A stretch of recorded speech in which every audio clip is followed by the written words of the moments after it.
esa comunicación entre el manejador y el lenguaje de programación, le vamos a poder mandar desde el lenguaje de programación una cadena de caracteres, ¿ok? Hacia el manejador. Esa cadena de caracteres la generamos evidentemente desde el lenguaje, que para el lenguaje le es totalmente intramuscular. De hecho, solamente es justamente una cadena bilivulgar de caracteres. Se la vamos a mandar a través del puente al manejador. Nada más que, ¿qué creen? El manejador, cuando reciba esa cadena de caracteres, lo que va a recibir no es cualquier cosa. No es un saludo, no es una mentada de madre, no. Es esa cadena, una instrucción SQL que el manejador es capaz de ejecutar. ¿Ok? Una vez que el manejador la ejecute, y si todo está bien, le regresa un resultado. Hay un resultado. Ese resultado se le regresa a través de este puente que vamos a establecer con el manejador, se le regresa al lenguaje de programación. Y el lenguaje de programación deberá saber qué hacer con esa respuesta. Esa respuesta va desde un número entero, ¿ok? Para indicar si lo que le mandó si fue aceptado o no, si se ejecutó o no. Y por tanto, desde el lenguaje de programación, le tenemos que mandar, además de esa cadena de caracteres, le tenemos que decir, oye, ahí te va esta cadena de caracteres. Para mí no me sirve, no, para mí es simplemente una cadena de caracteres. Yo, lenguaje de programación, no sé hacer esto porque no está en mi sintaxis, ni en mi semántica, ni en mi tabla de símbolos, saber qué hacer con esto. Ahí te va esta cadena. Pero lo que sí sé, porque me lo están indicando aquí en mi código, es que esto es una instrucción que según esto, tú sabes que la tienes que hacer, que la tienes que ejecutar.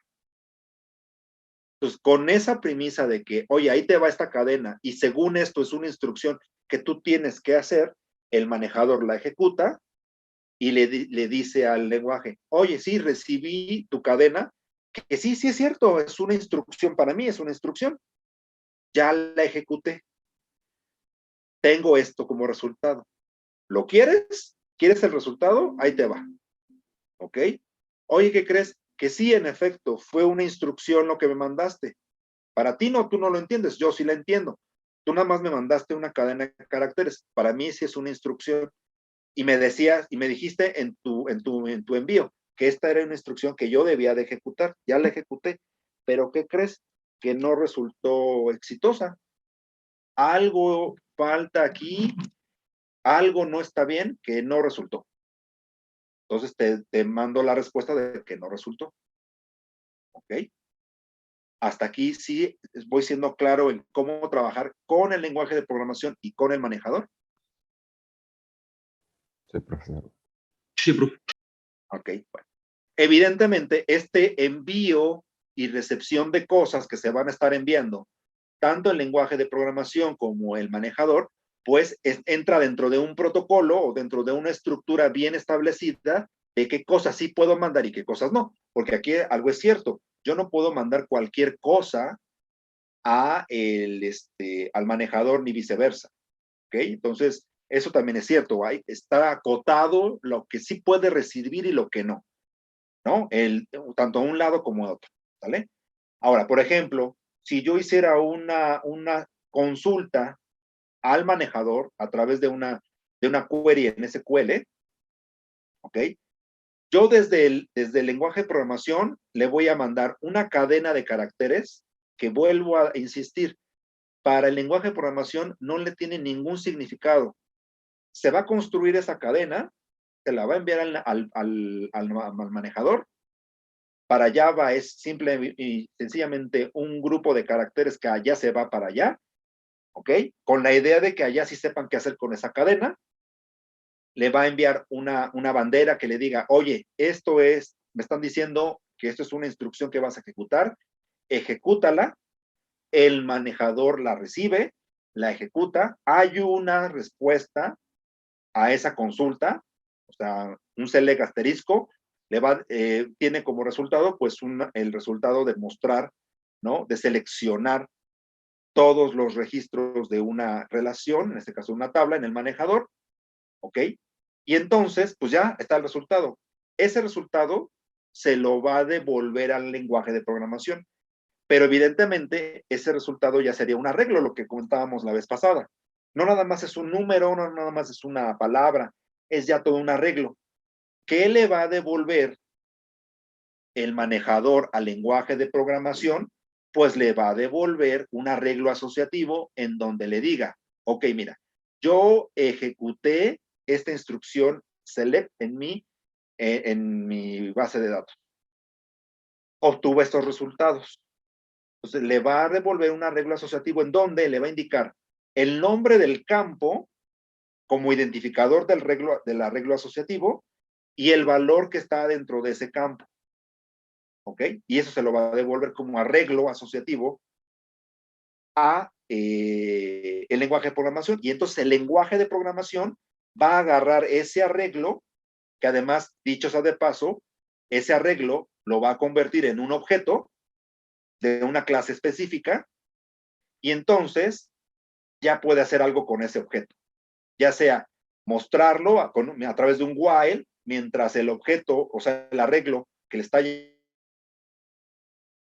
llegando elementos en el arreglo, pues lo va a estar mostrando en pantalla, o lo va a validar, o lo va a imprimir, o simplemente lo desecha. Eso ya depende de lo que hagamos en el lenguaje de programación. Pero eso es el ir y venir entre ese puente que vamos a establecer entre el lenguaje de programación y el manejador. ¿Ok? Entonces, por eso es muy importante que tomen en cuenta que los lenguajes de programación, a menos de que sea un lenguaje de programación hecho específicamente para el manejador, como por ejemplo un PL/SQL, ¿ok? Salvo ese tipo de lenguajes, los otros lenguajes de propósito general como Java, como Python, como C, como PHP, no entienden en sí mismas las instrucciones, por ejemplo, SQL, que típicamente se trabajan cuando nos conectamos a un manejador de base de datos relacional. ¿Ok?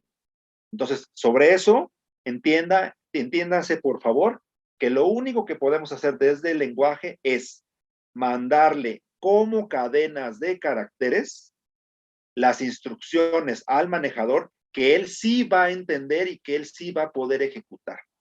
Y nos van a regresar ya sea arreglos asociativos, una respuesta de si se pudo ejecutar, no se pudo ejecutar, y ya nosotros en nuestro programa actuaremos de una u otra manera. ¿Ok? Entonces, vuelvo a repetir, ¿este concepto les quedó claro a todos o alguien tiene alguna duda? Porque si es así, hable ahorita o calle para siempre.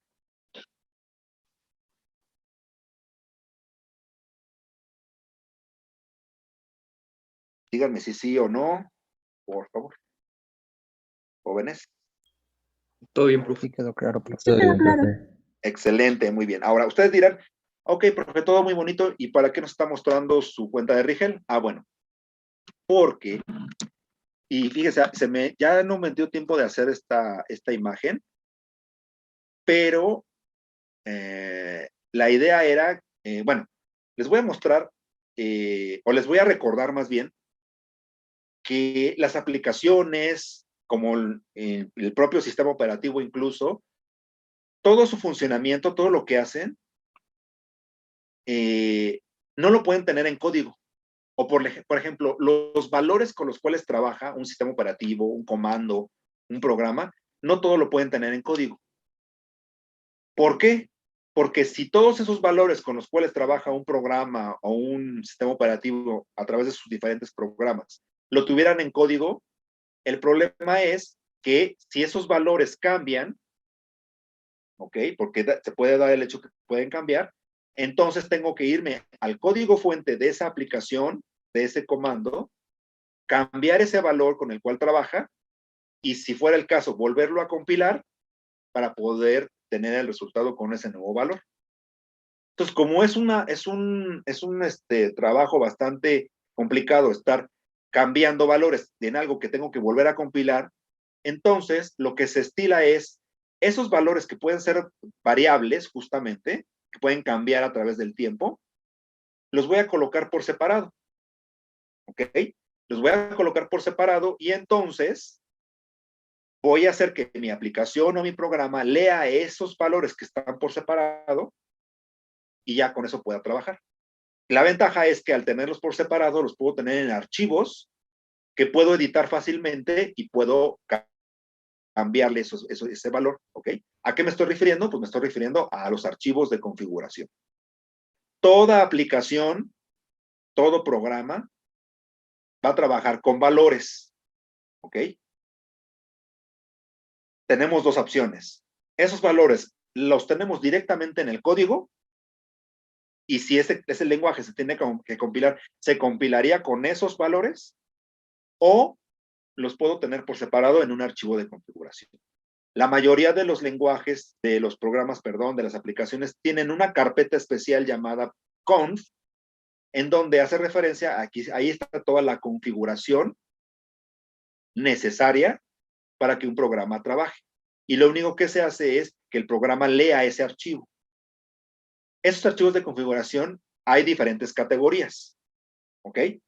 Por ejemplo, hay archivos de configuración que se llaman de configuración inicial, que lo que hacen justamente es eso, inicializar valores de inicio a una aplicación. Típicamente esos archivos de inicio tienen la extensión .ini.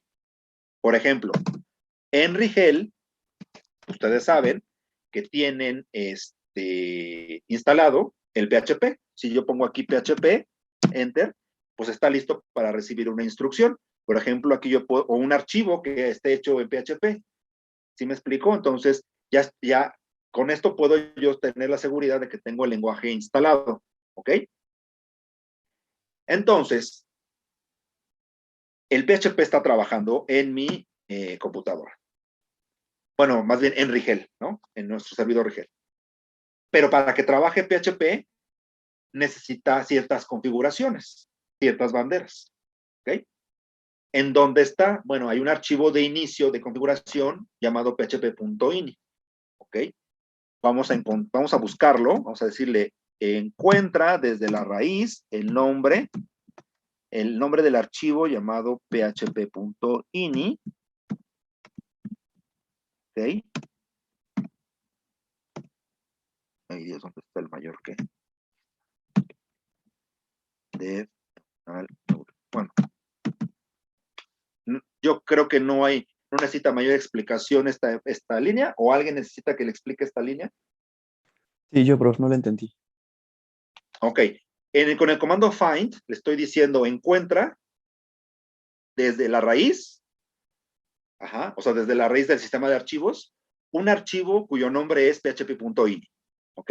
Y el nombre del archivo se lo paso como argumento con la opción "-name".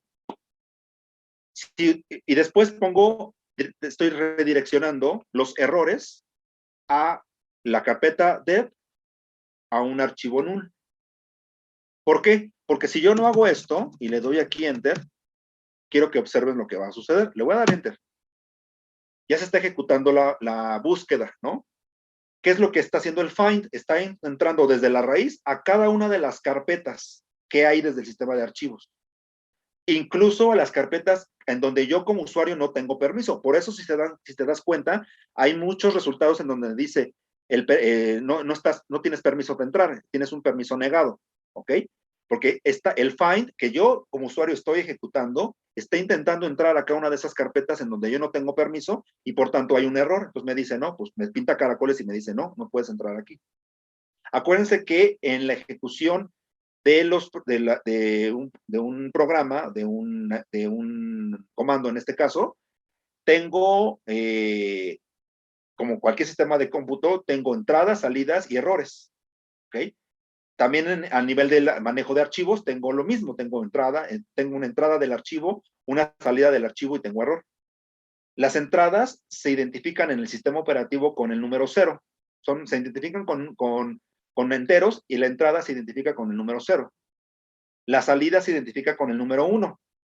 y los errores se identifican con el número 2. Entonces, por ejemplo, mira, ahí se sigue buscando y sigue habiendo errores de que no puedo entrar porque no tengo permiso. Entonces voy a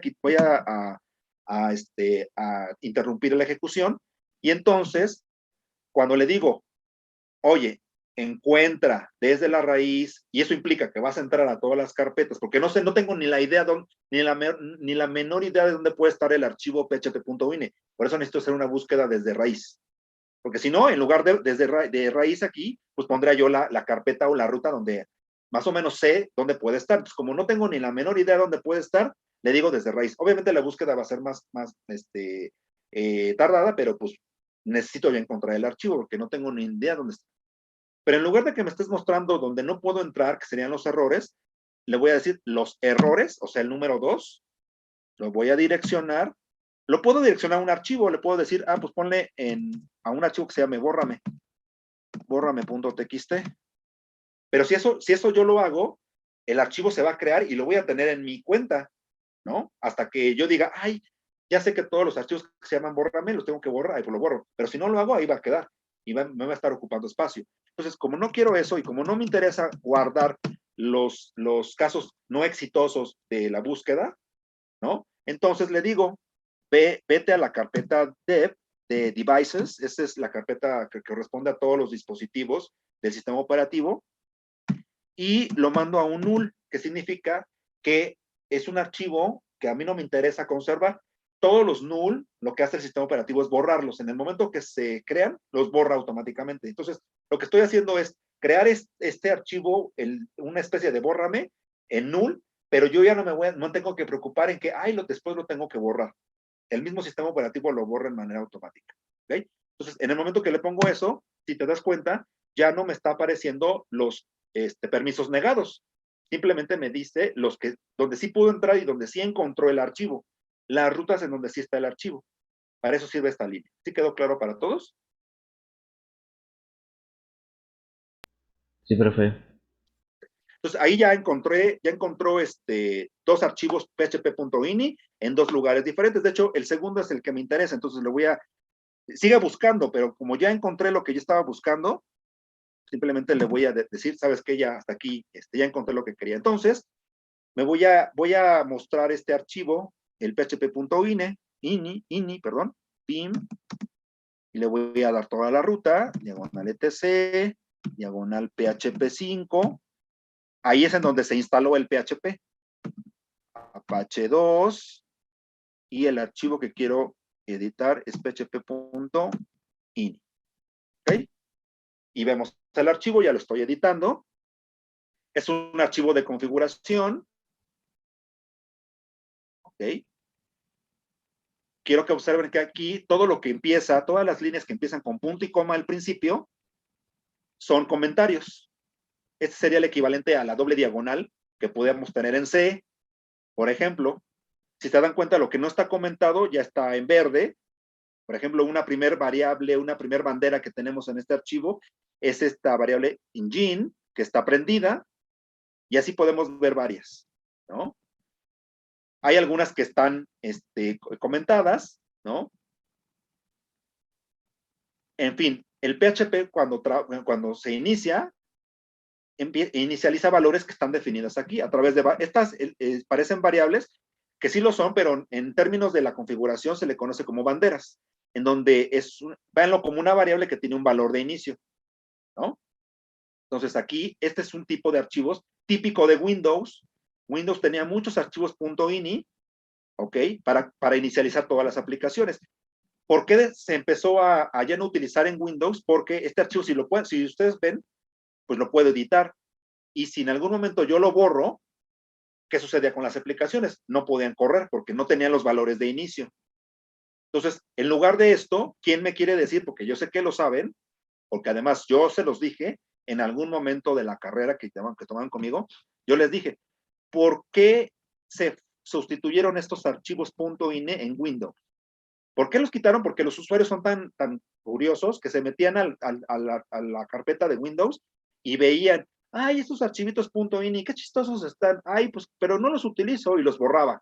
Entonces ya no podían correr las aplicaciones. Entonces, para evitar eso, creó otro concepto importante que hasta el día de hoy con eso trabajan las aplicaciones y que por eso cuando queremos desinstalar una aplicación, un software en Windows, no basta con borrar la carpeta. Supongo que ustedes tienen claro eso, ¿no? No, las aplicaciones se instalan en una carpeta, ¿no? Típicamente abajo de la carpeta Program Files, ahí se coloca la carpeta de la aplicación, del software y ahí queda todo instalado. Pero ¿por qué no basta con que me vaya yo a esa carpeta y borre la carpeta? ¿Por qué sigue funcionando, digamos, por lo menos la parte inicial de la aplicación? A ver, Alexis.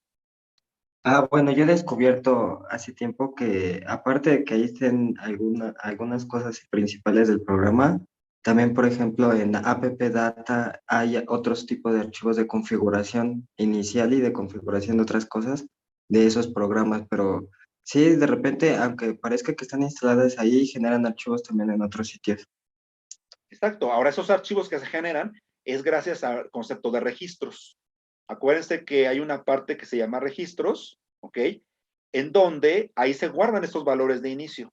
Las variables de ambiente, por ejemplo, en Windows, se manejan en los registros. ¿Y cómo poderlos ver? Bueno, hay un editor de registros. Si ustedes desde la línea de comandos le dan edit, se abre ese editor y ahí les aparecen los registros. Entonces, si de repente el software que ustedes instalan en Windows no tiene un desinstalador, que está medio raro porque el propio Windows tiene su propio desinstalador de cada aplicación, pero vamos a suponer que no pudieran tener acceso al desinstalador. Bueno, pues algo que podrían hacer es sí borrar la carpeta donde está instalado, pero además tendrían que irse al editor de registros y buscar los registros de esa aplicación y desde ahí borrarlo, porque esa es la manera en que se protege que esos valores de inicio, que como bien dice su compañero, están distribuidos en diferentes archivos.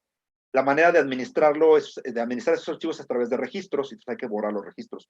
Eso no es necesario en los Linux. ¿Por qué? Porque, por ejemplo, ustedes dirán, oiga, profe, pues si eso ya lo hizo Windows, ¿por qué sigue en los Linux? Por ejemplo, ahí estamos viendo un archivo de php.ini, ¿y por qué lo deja estar ahí? Porque en los Linux tenemos, acuérdense que cuando instalamos un software, lo hacemos, digamos, tiene una protección. O sea, instalamos un software y después establecemos, lo ponemos en una carpeta en donde el usuario tiene acceso para poder leer ahí la aplicación, pero no puede modificar absolutamente nada. ¿Ok? Entonces ahí está protegido. Entonces, se pueden conservar estos archivos sin sin el riesgo de que pueda borrar un usuario un archivo o lo pueda modificar. Sí lo podemos consultar en efecto, pero no se puede modificar. Esa es la diferencia con los Linux, ¿no? Que tienen esa posibilidad de proteger la instalación de un software, cosa que en Windows no. Ustedes se van directamente a la carpeta de Windows y se pueden volar el kernel sin ningún problema, ¿no? El kernel, acuérdense que está en la carpeta, principalmente en la carpeta System32. Pues borrándose esa carpeta o el contenido de esa carpeta y teniendo el permiso de administrador, ya valió su Windows, ¿no? Porque el kernel es la parte más importante del sistema operativo porque es la que interactúa con el hardware. Entonces, pues tiene esa situación. Entonces, regresando a estos archivos de configuración, este es un ejemplo, ¿no? Ustedes pueden crear aplicaciones en donde sus valores de inicio sea un archivo .ini. Si lo ven, es un archivo de texto en donde tiene banderas y en donde inicializamos con valores. Si va a tener una extensión .ini, recuerden aquí que lo que está al principio con punto y coma es un comentario. Pero es un tipo de. Aquí es un tipo de, ¿vale? Ahora, hay más tipos de archivos de configuración, ¿no? Por ejemplo, el archivo de configuración, los .conf, justamente. Vamos a buscar un archivo de configuración de Apache, ¿no? Apache, ustedes, ¿quién me puede, mientras lo busco, quién nos quiere decir qué cosa es Apache?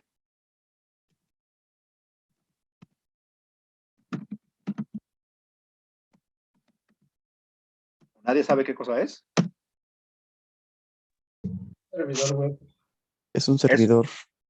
Es un servidor web, es un software especial que permite que una computadora trabaje como un servidor web. ¿Y eso qué implica? Implica que se levanta un servicio, un proceso especial llamado un proceso daemon o un proceso demonio, que es una escucha que está tal cual escuchando peticiones desde otro punto a través de un protocolo llamado HTTP, ¿no? Que es el protocolo de transferencia de hipertexto, y entonces gracias a eso puedo yo tener acceso a recursos en cierta carpeta, que también es una carpeta que está configurada, que se da de alta, para que a través del protocolo HTTP yo pueda tener acceso a esos documentos. Son cosas que yo, la verdad, tenía intención de que culmináramos el semestre con la parte web, pero pues ustedes se dieron cuenta que pues era, no podíamos culminarlo porque, bueno, la verdad es que en el caso de Cristian, y no sé quién más tomó otro curso adicional y que parece, o entendí que también habían visto esta parte web,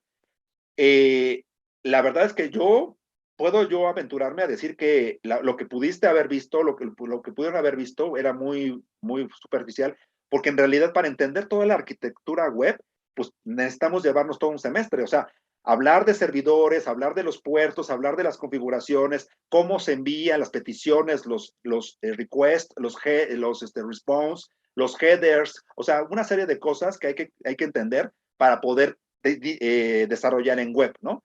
Que bueno, afortunadamente yo esperaría que lo vean en el siguiente semestre en la materia de desarrollo web, pero pues que en un curso como este, pues la verdad sí no alcanza el tiempo, ¿no? Pero bueno, un servidor web es eso, es una aplicación que ustedes instalan en una computadora, muchos de ustedes lo han instalado seguramente, pero el problema es que lo instalan y no tienen muy claro cómo funciona. Bueno, una de las cosas con las cuales funciona un servidor web es justamente con archivos de configuración. Yo ahorita lo que hice fue buscar un archivo llamado apache.com, que es otro tipo de archivo de configuración, que en este caso trabaja con Apache para la configuración. Entonces, miren, encontré uno. Bueno, de hecho, este no es el que estaba buscando. Déjenme ver si. Bueno, sí encontré el apache.conf, pero yo quería otro. A ver, déjenme ver si está por aquí. Me voy a meter a etc. Me voy a meter a cd Apache 2. Es ahí en donde está instalado el Apache de Rigel. Y, ya sé, sí, el archivo que yo quiero es el httpd.conf. A ver, espero que sea ese. Y si no, ahorita buscamos más. Pero el chiste es que estamos viendo ejemplos de archivos de configuración, así no pierdan de vista eso. Ok, ese no es el que quiero. El que quiero yo es el de... Voy a entrar a mods available. A ver, mods available. La carpeta, vamos a ver si está aquí. Es el archivo. A ver, miren, es el archivo php.5, por ejemplo. php.5.conf es uno de los que estaba yo buscando, que ustedes, me imagino que los que ya han trabajado con esto saben que para que PHP es un lenguaje de programación de propósito específico. ¿Qué significa esto? Que a diferencia de Java, solamente PHP me sirve para hacer aplicaciones o programas para la web que trabajen bajo el esquema de web. O sea, yo no puedo hacer una aplicación de celular con PHP, ¿no? Entonces, solamente puedo hacer programas para web. Por tanto, necesita trabajar de manera conjunta con un servidor web. Por eso, además de la configuración propia del PHP, que fue el php.ini, necesito un archivo de configuración para que el PHP trabaje con el servidor web, que en este caso es con Apache. Por eso, en la carpeta de Apache viene una configuración específica de PHP. Entonces, voy a editar el archivo php5.conf, php5.conf, y veamos de qué va este archivo. Quiero que observen este archivo, es un archivo cortito de configuración, pero ya esta es otra manera de tener un archivo de configuración. Quiero que observen aquí que es un formato de XML.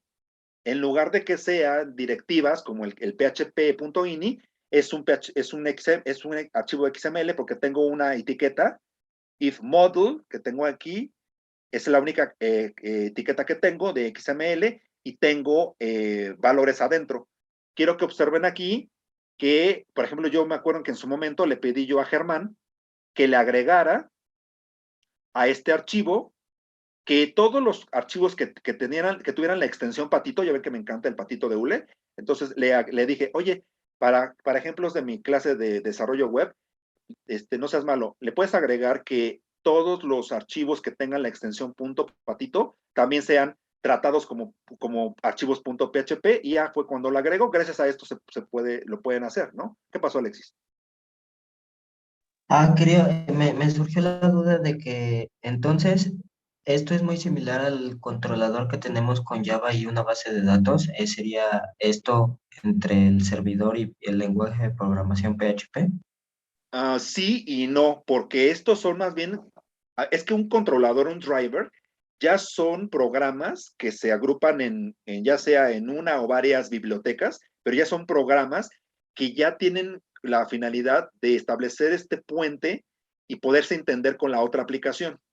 ¿Ok? Ya son programas, son varios programas de hecho, que ya saben que uno le puede enviar una cadena de caracteres al otro y el otro tiene que recibirlas y así, ¿no? Ya son todas las reglas protocolarias de comunicación entre un lado y otro. Ya eso ya está compilado, ya está en código binario.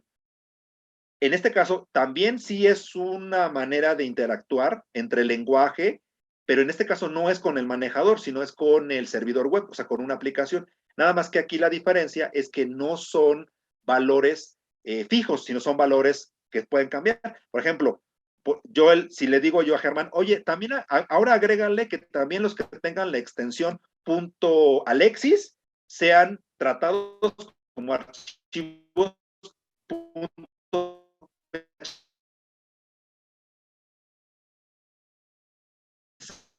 lo que va a hacer es espacio.alexis. Y entonces, ¿qué es lo que va a repercutir con esto? Que tú vas a hacer tu programa PHP, pero no vas a estar obligado a ponerle la extensión .php, le vas a poner la extensión .alexis y va a correr como si fuera un PHP. Pero esos son valores que el día de mañana, si me dice Germán, oye, ¿sabes qué? Tu mafufada de las extensiones Patito y Alexis ya van para afuera, entra este archivo, lo edita y lo elimina y ya se acabó. Esa es la versatilidad de estos archivos de configuración, que puedes entrar cuando tú quieras. Bueno, quien tenga los permisos, entra, lo edita y puede modificar sin necesidad de estar modificando todo el código de la aplicación. Entonces, digamos que sí y no, en el sentido de que sí es un intermediario, pero sí tiene notorias diferencias, porque lo otro, los drivers, ya son compilados.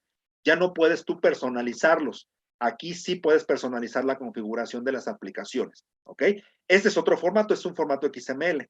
Y ya para terminar esta exhibición de archivos de configuración, voy a mostrarles el otro archivo de configuración que les quería yo mostrar, que es el que se llama, ¿cómo se llama? dir, a ver si está por aquí, dir.conf, aquí está, miren, dir.conf. Entonces, se los voy a mostrar, dir.conf. Y miren, aquí está la razón por la cual ustedes, porque seguramente los que han hecho cosas para web, y seguramente se acordarán que en primer semestre los que llevaron conmigo, les pedí que hicieran, que personalizaran su cuenta de Rigel, ¿se acuerdan? Que buscaran una plantilla de páginas, la descargaran y la colocaran en su carpeta public-html, y que todas esas carpetas, todas estas plantillas, perdón, que buscaron, tienen un archivo un index.html, ¿no? Principal o similar. Y cuando ustedes lo colocan en esa carpeta y se van a la dirección del navegador, simplemente ponían la dirección de Rigel, rigel.fca.unam.mx, diagonal, virgulilla y su usuario, y le daban enter y en automático cargaba esa página de inicio, sin tener que poner el nombre del archivo, o sea, del archivo index.html. Bueno, aquí está la magia gracias a la cual, por eso pueden hacer eso. Aquí hay igual un archivo de configuración que tiene un formato XML, que tiene una directiva que se llama Directory Index, ¿ok?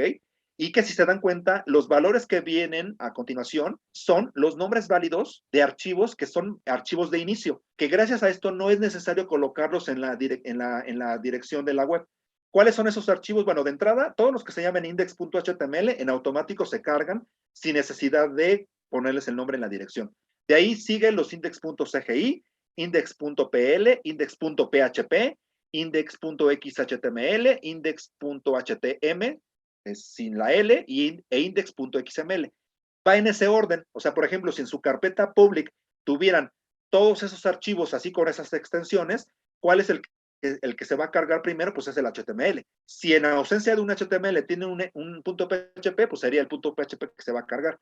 Igual, si yo mañana le digo a Germán, oye Germán, necesito que me agregues a la directiva del Directory Index, le agregues, por favor, que si tienen mis alumnos un archivo que se llame patitodeule.html, sea el que se cargue de manera automática, sin ponerlo en la dirección, pues, ¿qué es lo que va a hacer Germán? Va a editar este archivo, se va a ir al final, y después de index.xml va a poner espacio, y va a poner patitodeule.html, ¿ok?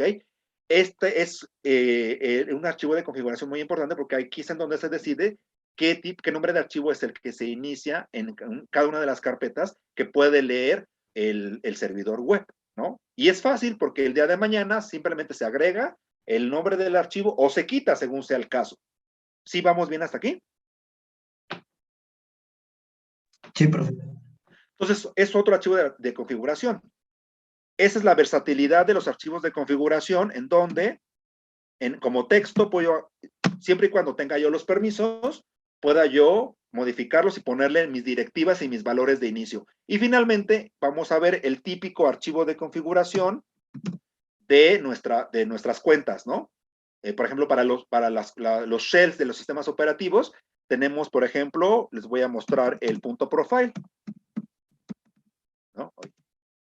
Punto profile. Que este archivo se lee siempre y cuando yo tenga configurado que mi shell sea el born shell, ¿no? Si es el born shell, se lee este archivo de inicio y vemos que este es el archivo, es otro archivo de configuración en donde también es igual que los otros, es texto, que lo puedo modificar sin ningún problema. Por ejemplo, aquí, si se dan cuenta en la línea 31, si cuando vieron que les compartí la pantalla, ya ven que mi bienvenida dice salut, ¿no? Que es un hola en francés, y luego le estoy diciendo que me muestre el contenido del archivo christmas.txt, que es en donde muestra ahí como el motivo navideño, ¿no? Entonces, yo, si el día de mañana ya no quiero que diga salud, sino que diga otra cosa, bueno, pues le quito y abro este archivo, le quito y demás, ¿no? Es un archivo de texto en donde se inician valores como, por ejemplo, el prompt, ¿no? ¿Qué prompt quiero yo tener? La configuración de la codificación, y cuando son comentarios, quiero que observen que cuando son comentarios, en lugar de un punto y coma, por ejemplo, en el caso de los .ini, aquí es un hash, ¿no? Es un hash, ¿sale? Entonces ponemos un hash al principio y todas esas líneas se comentan, ¿ok? Entonces, son tres ejemplos de archivos de configuración en donde ustedes, a partir de que empiecen a desarrollar aplicaciones, van a tener que utilizar. ¿Por qué? Porque es muy mala, muy mala idea que todos estos valores de inicio de las aplicaciones las compilen adentro de la aplicación.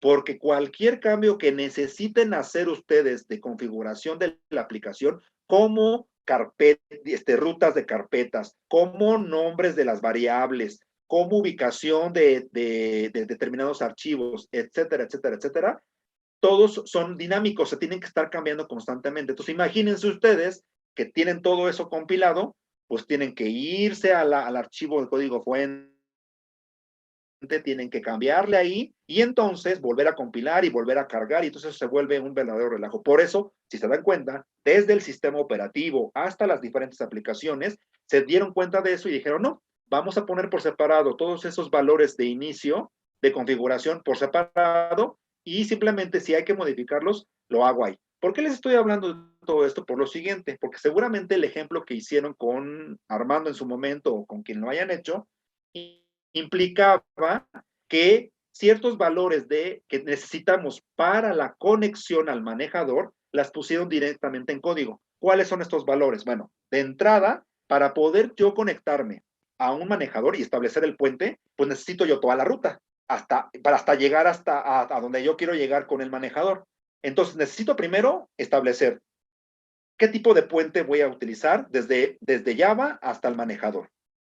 JDBC es el típico, no es el único, pero es el típico o es el más recurrido. Entonces, ese puente, el JDBC, es el que tengo que utilizar. Luego, ¿a qué manejador de base de datos me voy a conectar?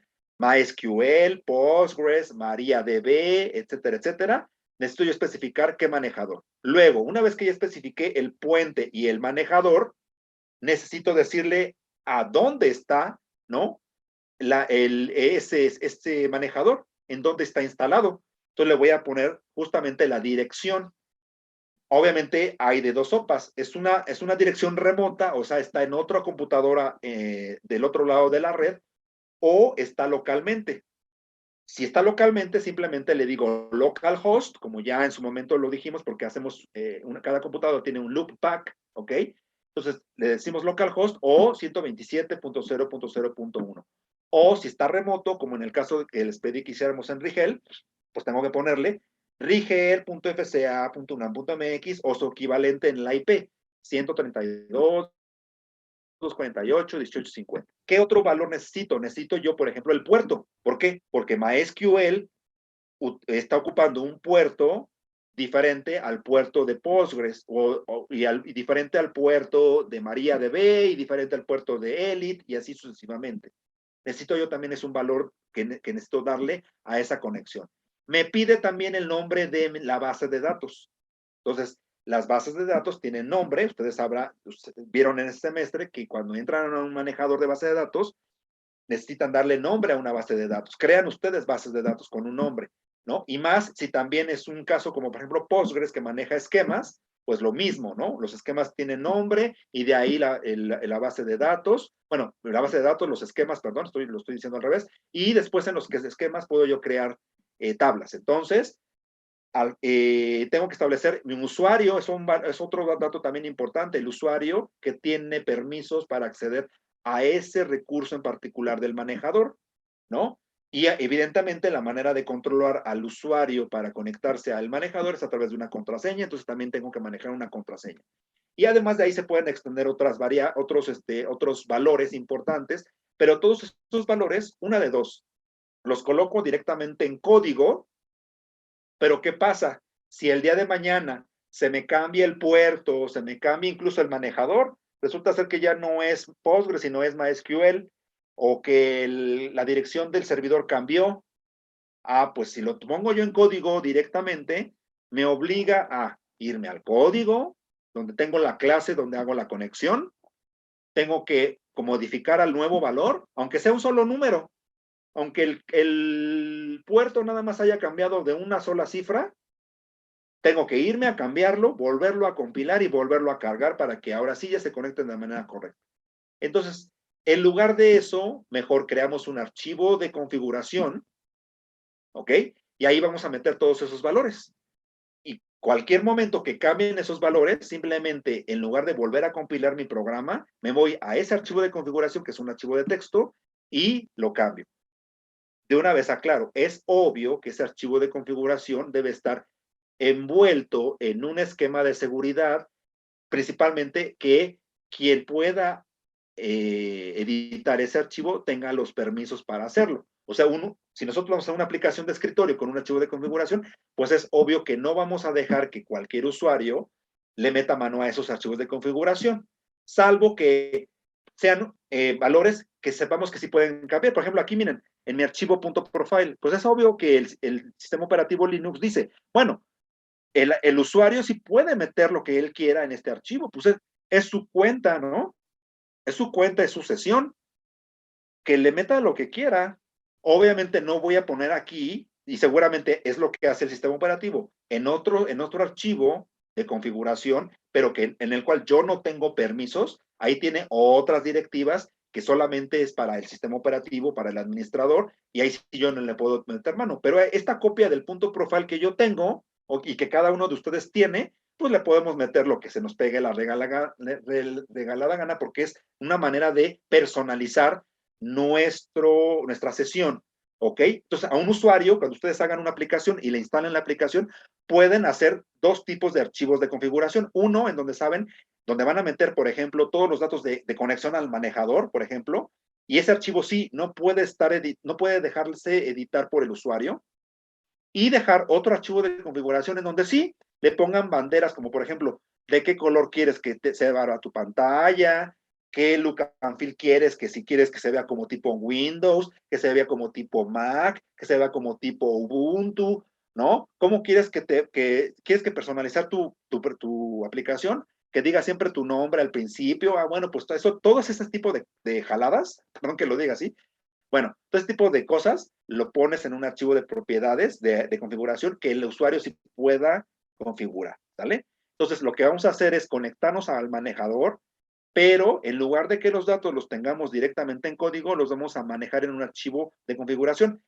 A este tipo de archivos de configuración en Java se les llama archivo de propiedades, ¿ok? Entonces vamos a crear archivos de propiedades y que de aquí en un futuro, siempre que ustedes desarrollen una aplicación, siempre, por favor, consideren archivos de propiedades para hacer este tipo de labores. ¿Hasta aquí hay alguna duda para lo cual se necesita utilizar o para cuál se utilizan los archivos de configuración, jóvenes? No, profesor. ¿Quedó claro para todos? Sí, profe. Ok, excelente. Pues vamos a darle entonces a esa parte. Ahora, les tengo dos noticias, una buena y una mala.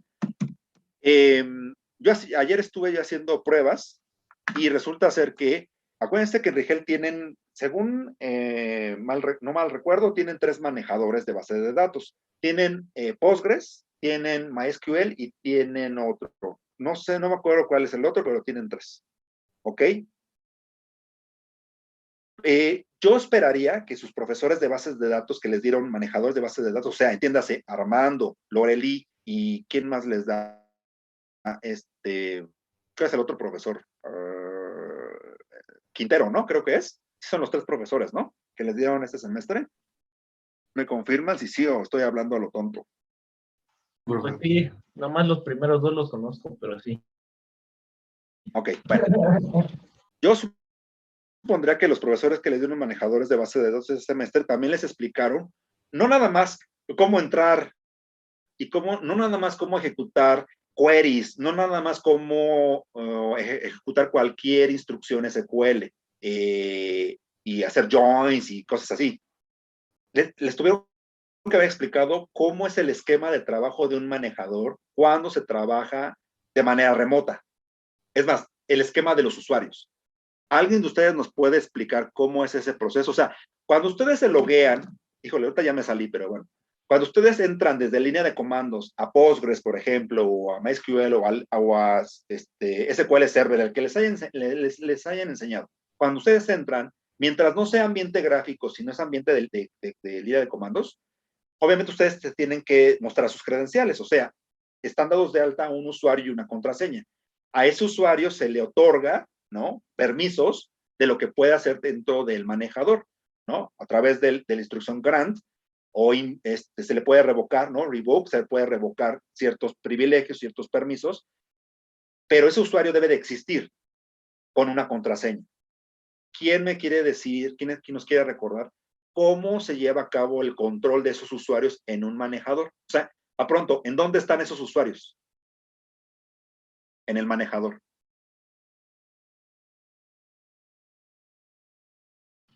En la carpeta profile, ¿no va? En la carpeta profile. No, es que, a ver, ya cambiamos de chip, ¿eh? Ya no estamos hablando del sistema operativo, ya estamos hablando del manejador. El manejador es una aplicación independiente que tiene su propio esquema de configuración, ¿ok? Y no tiene ningún archivo .profile, eso nos queda claro. ¿Cómo se maneja? O sea, cuando ustedes entran con su usuario a Postgres, ¿en dónde se verifica qué permisos tiene ese usuario? Que pueda hacer creates, que puede hacer selects, que puede hacer inserts, que puede ser todo ese tipo de permisos. ¿En dónde está declarado? ¿Cómo sabe el manejador que su usuario patito de hule, entra al manejador y puede hacer todo eso? Que puede crear bases de datos, que puede crear esquemas, que puede crear tablas. ¿Dónde está eso?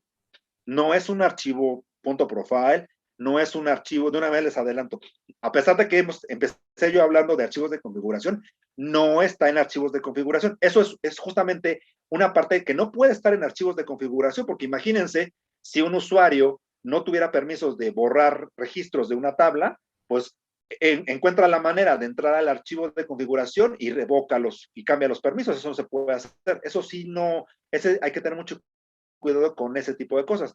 En el entorno de un manejador de base de datos, en donde se guardan los usuarios, con todos sus permisos, etcétera, etcétera.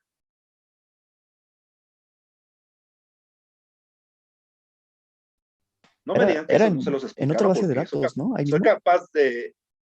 capaz de ir con sus profesores y reclamarles. A ver, dices tú, en otra base de datos, a ver, ¿cómo sería eso en otra base de datos? Ahí no, como que no entiendo.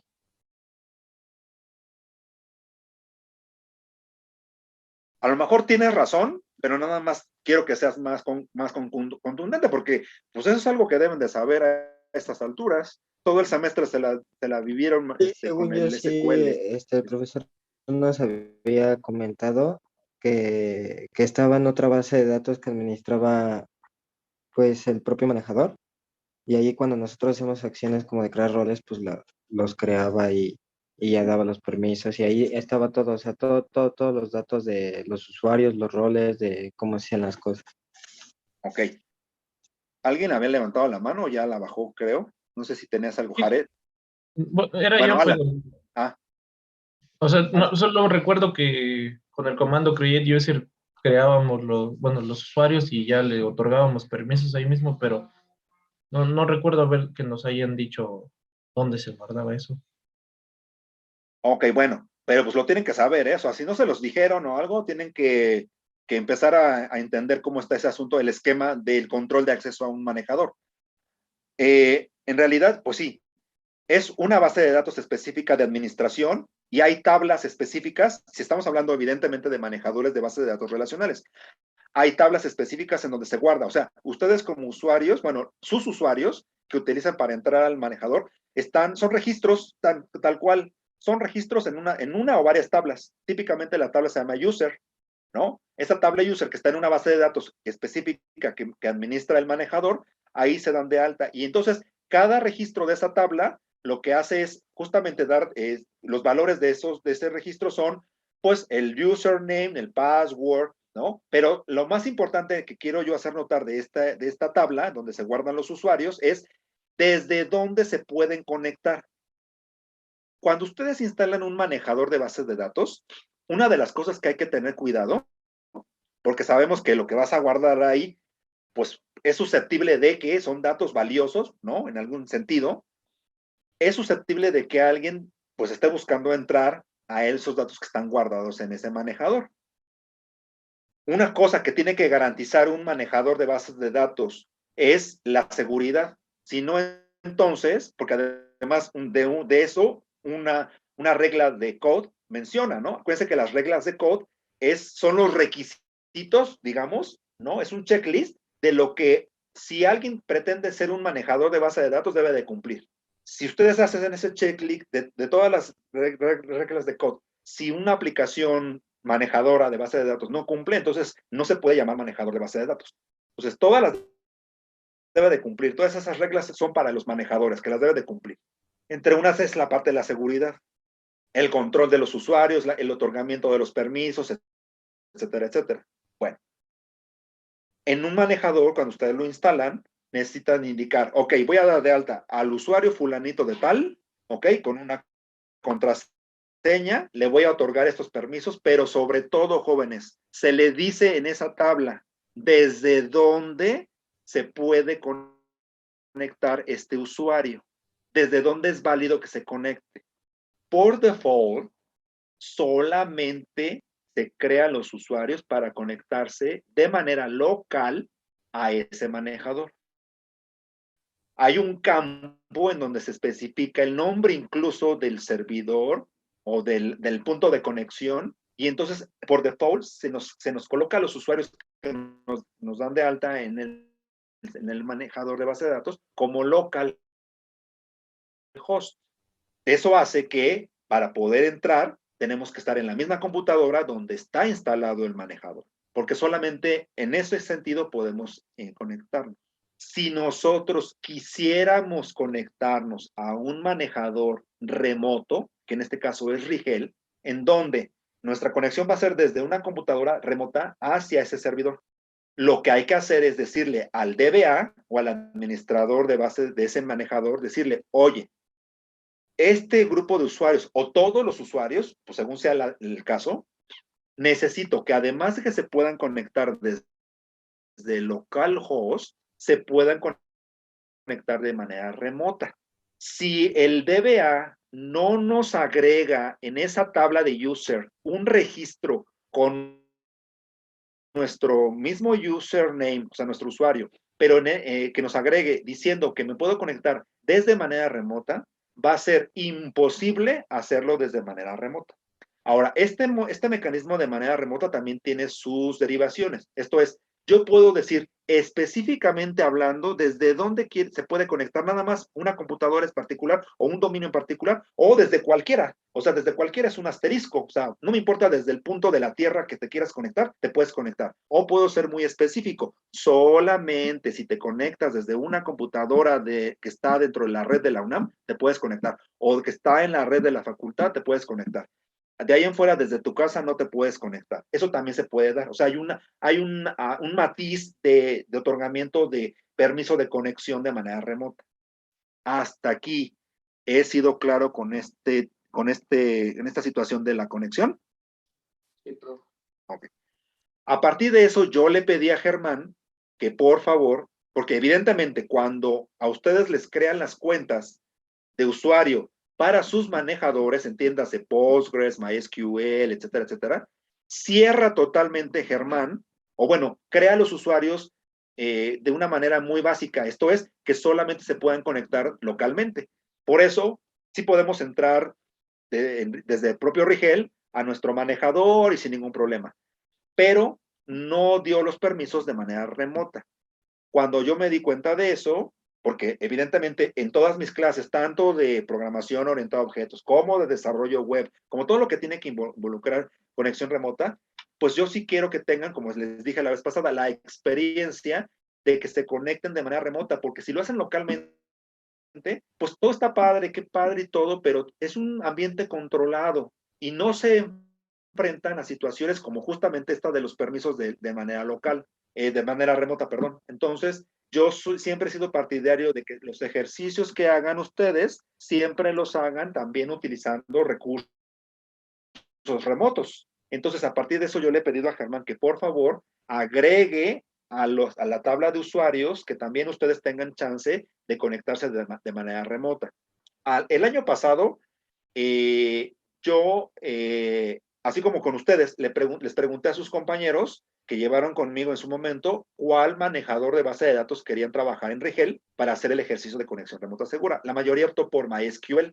Entonces, cuando le pido yo a Germán que modificara la conexión remota, lo hizo solamente para MySQL. El día de ayer me doy cuenta que sigue estando bien, o sea, sigue estando abierta la conexión remota para MySQL, pero para Postgres no. O sea, no podemos conectarnos de manera remota para Postgres. ¿Ok? Entonces, ese es un primer dilema. Entonces, lo que vamos a hacer ahorita es crear la conexión y la vamos a dejar de tal manera que se conecten. Muchos de ustedes tuvieron que haber instalado, por lo que entendí, si no, me quitan del error. Yo lo que entendí es que para que pudieran hacer el ejercicio con Armando, tuvieron que haber instalado en su computadora el Postgres. Hasta aquí, ¿esto es cierto o no? Sí. No. Ok, es cierto. Bueno, entonces, la mayoría de ustedes tienen instalado el Postgres. Segundo, lo que vamos a hacer es lo siguiente. En la conexión, en la clase que haga la conexión, ahorita en Java, vamos a poder decirle, me quiero conectar a mi servidor local de base de datos, de manejador de base de datos que es Postgres, o podemos switcharlo al servidor de manejador de base de datos en Rigel. Aquí la situación es que como el único que sí tiene permisos de conexión remota es de MySQL, entonces vamos a conectarnos a MySQL, a Rigel. Entonces, para hacer los dos ejercicios, tanto localmente para Postgres como remotamente para MySQL. ¿Ok? Entonces, vamos a hacer las dos situaciones. Esa es la buena, que vamos a poder probar y para eso nos va a servir el archivo de configuración, porque simplemente nos vamos a ese archivo y se modifica sin ningún problema la parte de del switch entre un manejador y otro, uno remoto y uno local. Quienes no tengan instalado el Postgres en su computadora, y como evidentemente aquí no nos va a dar tiempo de que lo instalen y lo configuren y tal, simplemente lo hacen con el manejador de Rigel, que en este caso sería MySQL. ¿Sí fui claro con esto hasta ahorita, jóvenes?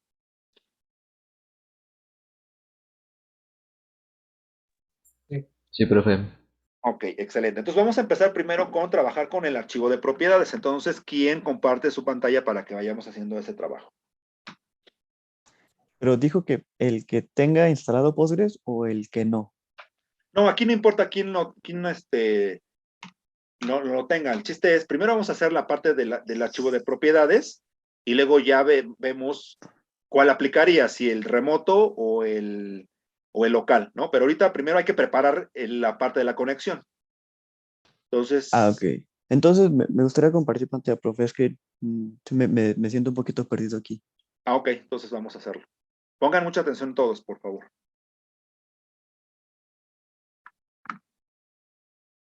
Abran el proyecto donde tenemos la parte del alumno en en NetBeans, por favor. Ah, ok. Sí. Sí, perdón, obviamente se me olvidó esa parte.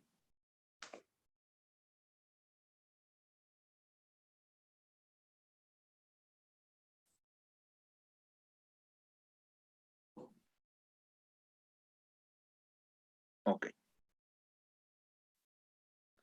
Vamos a crear primero dentro de nuestro proyecto del alumno que estamos haciendo, vamos a crear, por favor, un paquete a nivel de los que ya tenemos, que se va a llamar BD, para indicar que ahí vamos a colocar todo lo que tiene que ver con la conexión a la base de datos, ¿no? Entonces vamos a crear BD, todo en minúsculas, evidentemente, porque acuérdense que ese es la característica de los nombres de los paquetes, ¿ok? Y ya dentro de BD, del paquete BD, vamos a crear una nueva clase que se llame conexión, ¿no? Que es la típica clase que nos va a permitir la conexión al manejador de base de datos. ¿Ok?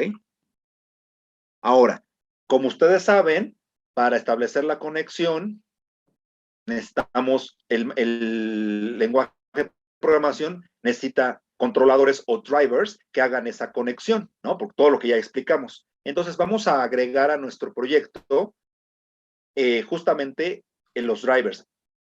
La conexión a Postgres y MySQL es tan común desde Java que por eso NetBeans ya tiene las bibliotecas listas para nada más agregarlas al proyecto. En dado caso que no las tuviéramos, hay que descargarlas y hay que agregarlas. Yo entendería que para el caso del ejercicio de Armando, tuvieron que descargar o ya lo tienen en el NetBeans. Nada más los que lo hicieron con Armando me pueden decir cuál fue el caso. ¿Fue el caso que descargaron el driver o utilizaron el que ya el NetBeans ya les proporcionaba? Descargamos. Ok. Entonces, no sé, en este caso, Kristen, ¿tú tienes el driver de Postgres? De Postgres no, O, del SQL creo que sí. perdón. Entonces, hay que descargarlo. Déjame ver, te voy a poner la ruta. Aguántame tantito. Bueno, mientras hago toda esa cuestión, vamos a adelantar mientras te pongo el driver para que lo puedas descargar. Entonces, fíjense bien lo que vamos a hacer.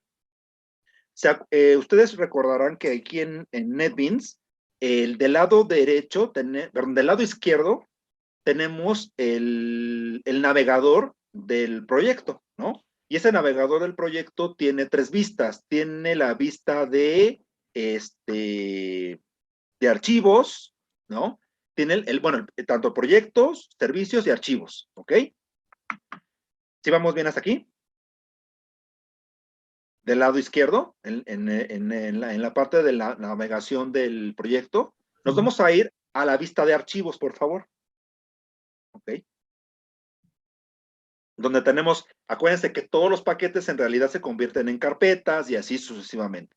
Entonces tenemos nuestro paquete alumno, que se convierte en una carpeta llamada alumno, ¿ok? Bueno, en esa carpeta alumno, sobre esa carpeta alumno, vamos a crear una carpeta que se llame conf. Entonces le damos menú contextual y le decimos nueva carpeta, nuevo folder. Y se va a llamar conf de configuración. Acuérdense que se estila siempre conservar nombres típicos para que nos indique qué es lo que hay dentro de esa carpeta. Por ejemplo, si va a haber archivos de configuración, lo típico es que se llame conf. Si son archivos binarios, se van a llamar bin y así sucesivamente. Si va a tener bibliotecas, el nombre de la carpeta es lib. ¿Sí queda claro? Entonces, hay que respetarlo. Hay que, pues, sobre todo para que los demás que vayan a leer nuestro proyecto sepan, identifiquen que, pues hay una carpeta conf, pues ahí va a haber una configuración o archivos de configuración. Le damos finish, por favor. Y ya se agrega nuestra carpeta conf. Seleccionamos la carpeta conf, le damos menú contextual y ahí viene una parte que dice, bueno, abrimos new y vamos a donde dice archivo de propiedades, o properties file. Por ahí está, archivo de propiedades. Háganlo, por favor. Entonces, con esto ya podemos entender que existe el concepto de archivo de propiedades en Java, ¿ok? Y por tanto, hay clases de Java que me permiten trabajar con este tipo de archivos de configuración que tienen, se llaman propiedades porque son como las propiedades o se llaman propiedades a los valores de inicio. Sí fui claro con eso, por eso se llama archivo de propiedades. ¿Hasta aquí vamos bien? Profe, a mí no me sale el properties file. ¿Lo puede volver a hacer, por favor? Sí, Sí, a ver. de hecho, no te sale inicialmente, pero le tienes que dar aquí en Other y ya aquí lo buscas. Sí, de hecho, eso es cierto, sí es cierto. Si no le sale al primer intento, sí tienes que irte a Others y escoger donde dice otros, ahí viene el archivo de propiedades. Ya una vez que ya lo puedas, lo que pasa es que tú ya lo escogiste, ¿no? Por eso ya lo... Ajá, sí, pero es que la verdad es que no me acuerdo dónde lo encontré. No, era Pero en era por otros. aquí. No, ahí mismo en otro, tendrá que estar por ahí. Y si no está es porque tú ya lo tienes... Ahí está, es property files, ¿no? Sí, mira, Ajá, aquí está. ahí está. Ah, está, ajá. ¿Sale? Gracias. Entonces, escójanlo, por favor, y hay que ponerle un nombre. El nombre del archivo va a tener la extensión justamente properties. Entonces, ahí póngale, le vamos a poner, si quieren ponerle conexión, el nombre conexión. Este no es una clase, evidentemente, es un archivo de propiedades, no es una clase, aclaro, no es una clase, es un archivo de texto que se nos va a crear para establecer propiedades y se va a llamar, bueno, conexión, y ya el mismo wizard le va a poner la extensión properties. ¿Sí vamos bien? Sí. Nada más cerciórense que la carpeta, pues sí sea la de conf, que fue la que creamos, ¿no? Y pues ya le damos finish, por favor. Y ya está nuestro bonito archivo de propiedades. ¿Quién me quiere decir, así con el simple hecho de que se muestre el archivo de propiedades con el hash al principio, con este encabezado, a qué archivo de propiedades se parece? De los tres que vimos, ¿a cuál se parece? ¿A los archivos de configuración de quién? ¿De PHP, de Apache o de Linux? Simplemente vean el header. Fue de Apache, ¿no? A ver, ¿en qué se parece en Apache? En Apache el formato era un XML, ¿no? Y No, el aquí, punto profile, ¿no? No. ajá, exacto. Los archivos de Linux, ¿no? Que los comentarios son con hash. Al principio es un hash, ¿no? Si fuera de PHP, tendría ser un punto ini y el comentario es punto y coma. Si fuera de Apache, es un formato de XML y abre aquí etiquetas. ¿Sí me explicó? Entonces, aquí es hash al principio para comentarios, entonces se parece a los de archivos de configuración de Linux, ¿ok? Entonces, ahora, si le damos menú contextual del lado donde está el explorador, en el archivo, sobre el archivo que ya se creó, viene una parte que dice add, agregar, un menú, y que dice propiedad. Bueno, vienen dos, pero la que nos interesa es la de propiedad. le damos clic en propiedad. Y entonces nos va a pedir las propiedades que vamos a agregar en este archivo son tanto el nombre de la propiedad, que se convierte en su llave, por eso aquí nos muestra como key, porque esa es la llave de la propiedad, y luego un valor, ¿no? Que le vamos a asignar, y después le podemos poner un comentario, ¿no? O sea, de qué va ese valor, ¿no? O sea, ¿qué significa ese valor? Entonces, ahora, las propiedades en un archivo de propiedades también las podemos agrupar, válgame la expresión, por grupos, o sea, podemos crear en un mismo archivo el grupo de propiedades para la conexión de la base de datos, el grupo de propiedades que tienen que ver con el nombre del usuario, el grupo de propiedades que tienen que ver con el servidor, y así, ¿no? Podemos crear propiedades, agrupar propiedades por grupos. La manera de definir grupos es poniéndole el nombre del grupo, punto, y luego el nombre de la propiedad, ¿ok? Entonces, aquí no lo necesitamos, podemos poner directamente la propiedad, ¿no? Por ejemplo, una propiedad que vamos a utilizar, evidentemente, es por ejemplo, el servidor, ¿no? ¿A qué nos vamos a conectar? Ya sea local o ya sea remoto, ¿ok? Pero, y le podemos poner ahí en key, le podemos poner así, servidor o server, como quieran poner en inglés, en español o francés, como quieran ponerle. Pero, para que el ejercicio tenga, pues, que sepan que podemos crear categorías, le vamos a poner al principio, antes del servidor, que sería nuestra propiedad, le vamos a poner una categoría, que les sugiero ponerle la categoría BD, entonces pónganle BD.servidor. Y entonces, en realidad, nuestra propiedad es servidor, que está dentro de la categoría BD. A lo mejor después, en este mismo archivo, podemos crear la categoría user, y tendremos user.name, user. No sé qué, ¿no?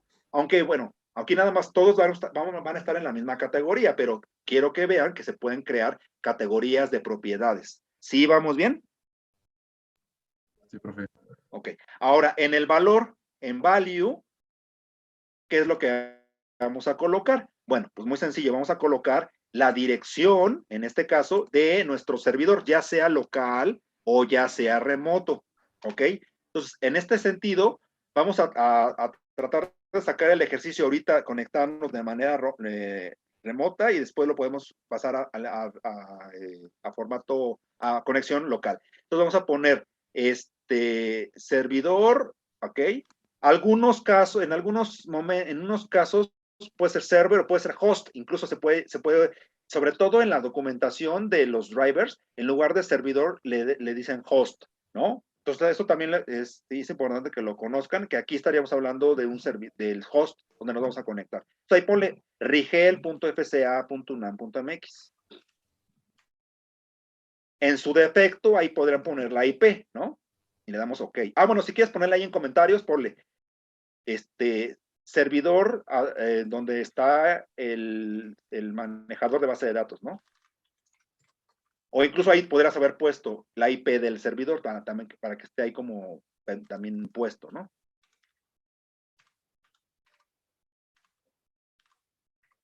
Listo. Ok, y le damos OK. Y entonces, miren, ya aparece ahí el comentario, le pone lo que dice y ya tiene ahí una propiedad que se llama servidor en la categoría BD y el valor. Los valores se ponen directos, por eso no puede haber espacios, ¿ok? No se vale poner espacios en los valores, ¿ok? Y seguimos con las propiedades. Entonces vamos a empezar con la propiedad, bueno, seguir con la propiedad de nueva propiedad, así como le hicimos igual agregar, propiedad, y igual va a estar en la misma categoría, BD punto, y se va a llamar user o usuario, como quieran ponerle, user o usuario. Y el valor, no es cierto, perdón, dije la base de datos, ¿verdad? Primero, que ya no me acuerdo. Bueno, a ver, vamos a seguirle con el usuario, no importa, el orden no importa. Vamos a poner un usuario. Fíjense que para conectarnos a un manejador necesitamos un usuario. Entonces ahí, por ejemplo, vamos a poner su usuario. En el caso de Rigel, su usuario es el mismo que, bueno, se llama igual como el usuario con el que nos conectamos a la cuenta, ¿no? Pues, por ejemplo, aquí ahí pondrás LI y tu número de cuenta. En mi caso, yo tengo usuario y Perea y cada uno pone su usuario, ¿no? Y ahí en el comentario, pues pones una descripción. Este es el usuario en el manejador de base de datos. Alguna información que ustedes necesiten poner importante, pues ahí lo ponen. Y le damos OK. Ahora, si fuera el usuario local, si, por ejemplo, en el caso de ustedes que tienen instalado el Postgres, ¿ahí qué usuario dieron de alta? ¿Armando les pidió un usuario en específico o cada quien puso el usuario como se le pegó la gana? Les pregunto a todos, los que hicieron el ejercicio con Armando. De la manera incorrecta. ¿Y cuál es esa manera? De poner al O sea, pusieron ahí superusuario. admin o root. No, admin, ¿no? ¿Pusieron admin? Bueno, en el caso de Postgres se llama Bueno, el usuario Postgres, claro. Bueno, pues sí. Bueno, como quiera que sea, pues ahí vendría justamente ese nombre de usuario. ¿Sí me explico? Ahora, como vamos a estar trabajando de manera switchada, entonces de una vez les voy a pedir que en este caso, si quieres, simplemente copia, por favor, esa última línea, la de la línea 14, Cristian, la copias, la pegas abajo, y en dado caso que tú tuvieras instalado el Postgres y utilizaras ese usuario, ahí ponle Postgres. Todos los demás que sí lo hicieron, háganlo, por favor. Pongan en esa línea, en lugar de LI, pongan el usuario que utilizaron para conectarse con el ejercicio de Armando. En tu caso, pónselo y ya en su momento que si instalas Postgres en tu computadora, pues ya te acuerdas que va a ser ese mismo server que vas a utilizar, ¿no? Es Postgres. ¿Cómo lo escribo? Así como suena, ¿no? Ok. Obviamente ahorita esa línea la comentas, ¿no? Todo el mundo la comenta al principio para que después cuando hagamos el cambio simplemente le quitamos el comentario arriba y más bien abajo y le ponemos arriba. Y lo mismo de una vez, velo haciendo con la propiedad de servidor, ¿ok? Copia esa línea y le pones abajo. Yo te sugiero que no le des un espacio, una línea entre espacios, sino inmediatamente ahí que quede abajo para que se entienda la categoría. Y ahí, por ejemplo, en el caso de los que hicieron con Armando, que ponía, era local, entonces ahí ponemos localhost. Ponemos igual localhost, ¿no? Igual comenta la línea al principio y en su momento quitaríamos y pondríamos comentarios según sea el caso. ¿Sí vamos bien hasta aquí? ¿Sí se está entendiendo lo que estamos haciendo, jóvenes? ¿O aquí alguien se está perdiendo? Jóvenes, contéstenme, por favor. Todo bien, Sí, profe. Ok. Bien. Siguiente propiedad. Sería, ahora sí, la base de datos, ¿no? El nombre de la base de datos. Vamos a agregar la propiedad bd. Y le ponemos nombre, base de datos, o como quieran ponerle. ¿Con convención camel case? Pues aquí ¿O lo todo ideal, minúsculo? no, todo en minúsculas. Lo ideal es que esté Ok. todo en minúsculas. Ajá. Algunos le pondrían nada más base de datos, como quieran. Y entonces, en el caso de Rigel, tanto en Postgres como en MySQL, voy a tratar para que ahorita como salga el ejercicio, y yo voy a tratar, ya le había mandado un mensaje a Germán, bueno, lo que sí es que se lo envié hasta apenas ayer. Entonces, de pedirle que nos permitiera la conexión remota también en Postgres, ¿no? Igual y la otra semana que ya tienen su examen y todo, pues en el fin de semana, si es que me hace caso Germán, porque luego a veces se tarda en hacerme caso, ya podemos tener acceso a Postgres desde remoto y entonces ya pueden hacer el ejercicio. Al igual que, bueno, en Postgres como en MySQL en Rigel, les había yo mencionado que nos quita los permisos de crear base de datos, nada más nos crea una base de datos. Y entonces ese nombre es el mismo del usuario. Entonces, por ejemplo, yo como mi nombre mi usuario de los manejadores es Hiperea, pues entonces yo tengo una base de datos llamada Hiperea, que es la única que tengo.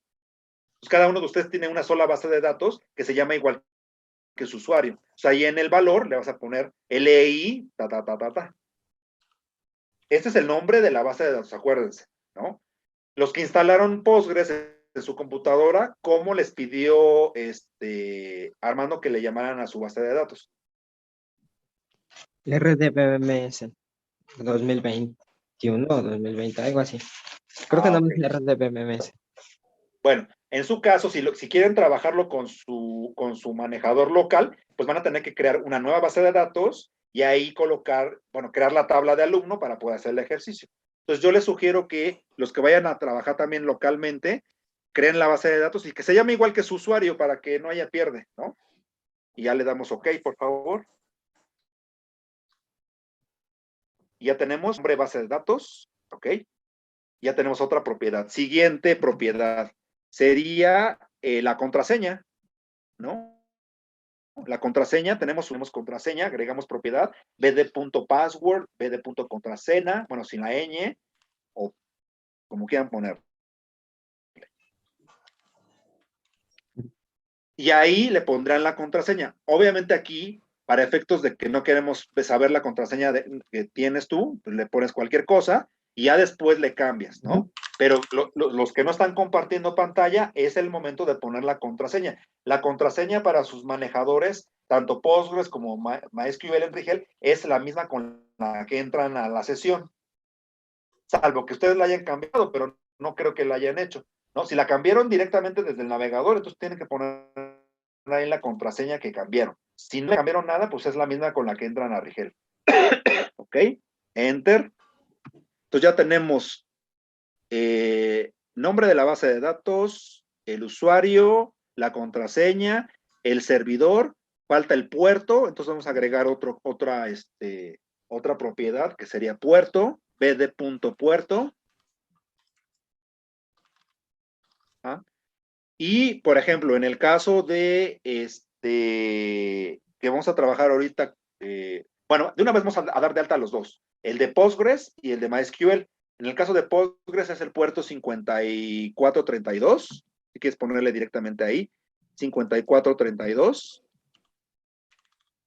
Y abajo en el comentario le pones que es para Postgres, ¿no? Puerto para Postgres.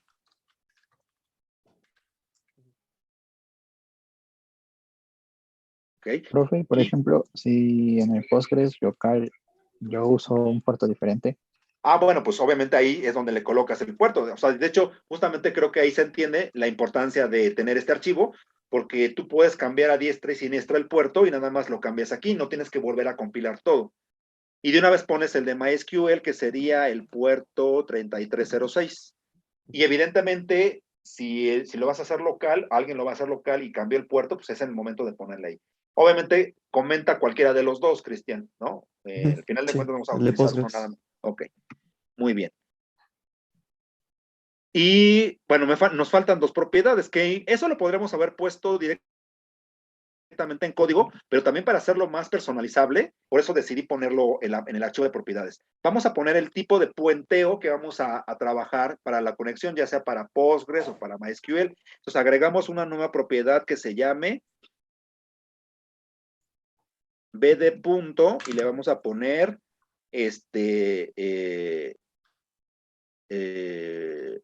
bridge o puente, como quieres ponerle puente, y ahí el valor va a ser JDBC JDBC, y para el caso de Postgres le pones Postgres SQL, al Postgres QL, exacto, ajá, y se supone que este es para conectarnos a un manejador de base de datos Postgres. Ponle así, puente para Postgres en el comentario.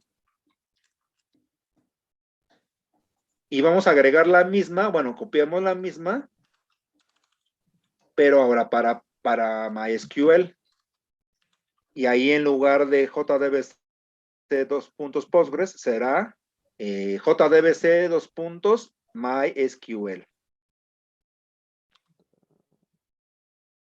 JDBC MySQL, exacto. Ok.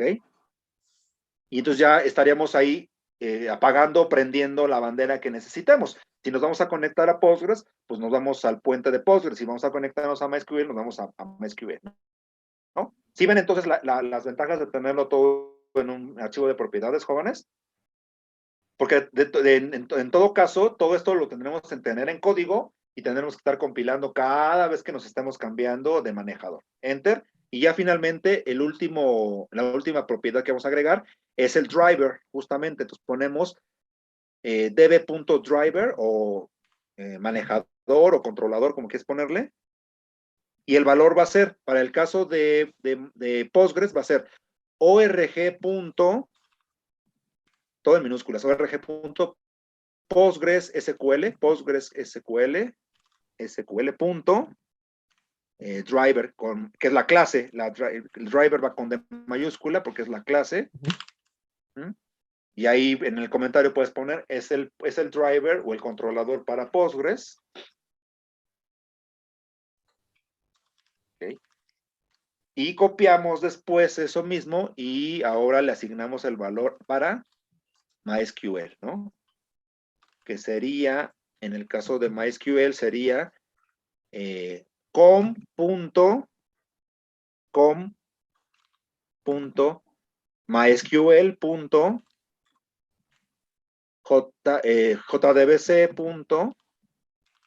Y ya la clase driver, mayúscula driver. ¿Ok? Entonces ahí ya también cambiaríamos según el caso. Entonces ya tenemos todas esas propiedades. Si se dan cuenta, todas las propiedades que vamos dando de alta se van agregando del lado izquierdo, abajito del archivo de conexión, se van agregando. ¿Ok? ¿Vamos bien hasta aquí? Sí. Entonces guarda tu archivo.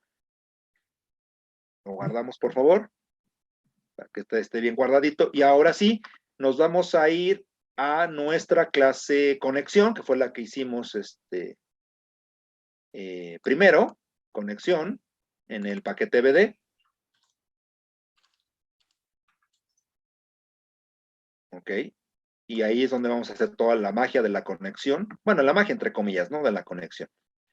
Lo primero que vamos a hacer es, a ver, si estuviéramos haciendo un examen y yo les dijera, bueno, a ver, platícanos, no sé si tú lo puedes hacer, Cristian, o alguien que hizo la conexión. Seguramente con Armando o en tu curso también hicieron una clase que hacer la conexión. ¿Qué es lo que se supone que debe de hacer? A ver, platica, aunque no me lo muestren, pero a ver, platícame. ¿Cuál Pues es el código que hay que poner ahí? el código consta de utilizar, recuerdo que eran 3 clases. Se necesita una clase llamada Result Statement, otra de Prepared Statement, o sea, como para preparar el enlace a base de datos. Como dijo usted, en mi caso yo utilicé en una variable de tipo string toda la, como la dirección del manejador con puerto y todo. Ajá. Se necesita ejecutar, bueno, establecer la conexión dentro de un bloque try catch, ya que puede arrojar una excepción. Eh, y de lo demás no me acuerdo. Ok. Bueno, pues básicamente es eso, ¿no? Necesito yo crear un string, una cadena que sea la cadena de conexión. Y es justamente lo que les decía al principio. Para Java, esa cadena no le tiene ningún significado. O sea, esa cadena es simplemente una cadena de texto. A donde le va a tener significado va a ser a las clases, que en este caso es la clase del driver, en donde se va a establecer ya el puente. Ahora, lo que bien nos dijo su compañero, que seguramente todo el mundo lo hizo con Armando. Toda esa cadena de conexión que implica establecer el puente de conexión, el servidor a donde me voy a conectar, el puerto a donde me voy a conectar, el user que voy a utilizar, la contraseña que voy a utilizar, el nombre de la base de utilizar, todo eso lo ponían ahí mismo, o sea, lo construyen ahí la cadena. Como ahorita nosotros tenemos el archivo de propiedades, primero vamos a leer el archivo y de ahí vamos a cargar esos valores, de tal suerte que nos permita separar las dos cosas. ¿Voy siendo claro con lo que vamos a hacer en este caso con esta clase conexión, jóvenes? Sí, profe. Sí, profesor. Okay. Créanme, esto les está dando un plus, ¿eh? Nadie les enseña a hacer esto, ¿eh? Entonces, esto les está dando un plus porque hasta ahorita ustedes pensarían que todo lo hacen en código, pero en la vida real así no se hace, la verdad es que no se hace. Y esto nada más es un uso de tantos que podemos hacer con este archivo de propiedades, ¿no? Entonces, esto de verdad que es un plus para ustedes en cuanto a la programación. Bien, vamos a hacer, lo primero que vamos a hacer es, por eso les decía, si estuviéramos en un examen, yo les diría, ¿qué se les ocurre lo primero que tendremos que hacer en nuestra clase para poder utilizar los valores del archivo de propiedades?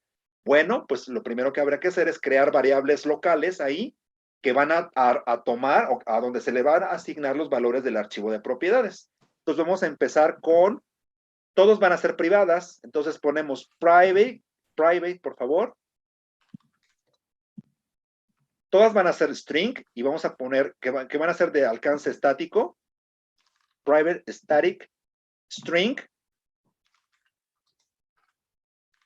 Ajá, y empezamos con el nombre de la base de datos. Entonces, ¿cómo quieres ponerle a tu variable? A lo mejor ¿Se pueden como constantes? bueno, es que podrán ser constantes, sí, de hecho sí, porque son valores que se van a tomar de una sola vez, digamos. Lo que sí es cierto es que si quieres empatar con los nombres de las propiedades, también se vale, ¿no? Por ejemplo, el nombre de la base, bueno, se vale que le pongan así, o si no, como le pusieron en la propiedad. Simple, lo único que hay que hacer es tener claro cuál va a ser la propiedad que le vamos cuyo valor le vamos a asignar a esta constante. ¿Sí me expliqué? Pues, por ejemplo, si quieres, déjale como le habías puesto. Nada más acuérdate que la propiedad que le corresponde es el que le habías puesto nombre, base de datos, ¿no? En la propiedad o algo así. Ajá. O sea, Nombre, lo recomendable sería este mismo nombre. ajá, en la otra. Ok. Y ahora, si quieres, también como constante, como quieras ponerle. Pero el chiste es que puedas identificar tu variable local con la correspondiente propiedad que hicimos en el archivo. ¿Ah? Igual, bueno, más bien punto y coma. Ahorita nada más las declaramos, punto y coma. Enter, y seguimos igual, private, static, final, y así todas las propiedades que hemos de alta, aquí conviértelas en constantes, que las vamos a utilizar después. Después seguiría el user, ¿no? Bueno, ni siquiera estoy Lo de llevando un arriba, orden. esto de servidor y no, No, sí, ¿tampoco? son todas, nada más que, pues, evidentemente no estoy llevando un orden. Si quieres, lleva un orden, ¿no? De como, así como lo listaste en el archivo de propiedades, así ponlos dalos de alta aquí. Háganlo todos, por favor. Usuario.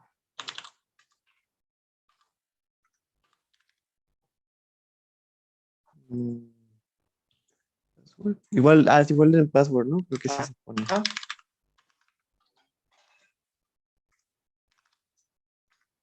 Ay. Puerto.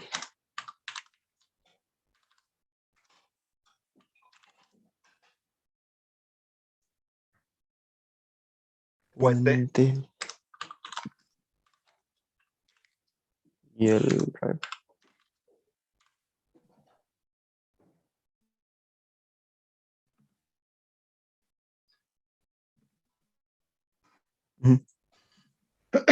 Según yo, son 7 propiedades, ¿no? O sea, y serían 7 variables, ¿no? Ahí, 7 constantes. Muy bien. Enter. Vamos a crear un método que se va a llamar leer propiedades. Entonces, public static void leer propiedades. Ajá. Paréntesis, ya ve que abre, ya ve que cierra. ¿Ok? Y de hecho aquí me gusta mucho esto porque aunque ya habíamos trabajado con archivos, cuando hicimos el trabajo de los archivos serializados, aquí vamos a seguir trabajando con archivos, que es uno de los temas de este semestre, del trabajo de archivos. Entonces vamos a crear un archivo, una instancia de la clase archivo. File, espacio. Ajá, puedes ponerle F o archivo, como quieras ponerle, igual. Y así como lo hicimos como en el caso de la parte de la serialización, aquí vamos a indicar el nombre del archivo que queremos leer. Ponemos new file, ajá, y adentro viene el nombre del archivo. Nada más que acuérdense que pues el nombre del archivo, para no tener problemas, primero está en una carpeta conf, ¿no? Entonces ahí vamos a poner en el constructor, ponemos entrecomillado doble, ponemos con, que es el nombre de nuestra carpeta. Ajá. Nos salimos de las comillas dobles, espacio más, y ahora acuérdense que para no meternos en broncas, que si estamos en Windows o que si estamos en Mac o si estamos en un Linux, que el separador de archivos es diferente, pues vamos a vamos a ocupar la constante de la clase file, que ella misma sepa qué separador tiene el sistema de archivos. Ajá. Seleccionamos separator, espacio más, y ahora sí, el nombre de nuestro archivo. Nuestro archivo se llama, según yo, ¿cómo le pusimos? ¿Pero a cuál? El properties, conexión.properties, ¿no? Okay. Ponemos así. Conexión properties. Chequen bien el nombre porque como properties está en inglés, pues luego nos ponemos una R donde va, no va, y entonces por eso luego no lo puede encontrar, ¿no? Ahí está. Ok. Punto y coma, enter. Pero ¿Y es con o conf? Con es F. que es el nombre de la carpeta. ¿Cómo le pusiste? Le pusiste conf, ¿no? En la carpeta, según yo, le pusiste conf. Ah, ok. Sí, sí. Lo Sí, puse con F. ese es el nombre de la carpeta, tal cual. Exacto. Enter. Ok. Ahora, como todo ya lo vimos, el manejo de archivos involucra un riesgo, el riesgo de que no tengamos el archivo, que no lo podamos leer, donde estamos un bloque de try catch. Try catch. ¿Qué tipo de excepción sería? ¿Qué Sería clase? una excepción de entrada y salida, ¿no? En el catch ponemos un IO exception. ¿Mm? Y ahí, pues simplemente desde poner un mensaje de error al leer el archivo o error en la entrada-salida de archivo, ahí como quieran ponerle, o simplemente hacemos la traza del error, ¿no? De cómo se busca el error. Bien, una vez que ya tenemos eso en el try, ¿ok? Vamos a poner en el try, estamos acostumbrados a que el try, digamos, es nada más el delimitador del bloque de lo que se va a intentar hacer, esperando que no haya ningún error, pero el try, algo que no me acuerdo si mencioné en la teoría la clase anterior, o sea, que intente hacer algo y se cumple cierta condición.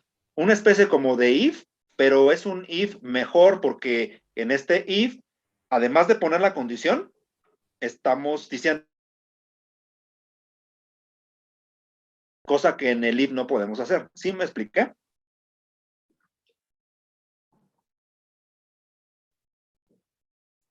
Ok, entonces después del try y antes de la llave que abrimos paréntesis para que coloquemos ahí, entre los paréntesis que vamos a abrir, ahí colocamos la expresión que vamos a evaluar. ¿Ok? Entonces, le estamos diciendo, intenta esto si lo que va a estar entre los paréntesis es verdadero. O sea, se cumple. ¿Sí me expliqué? Entonces, ¿cuál es la combinación de ese if con el try, jóvenes?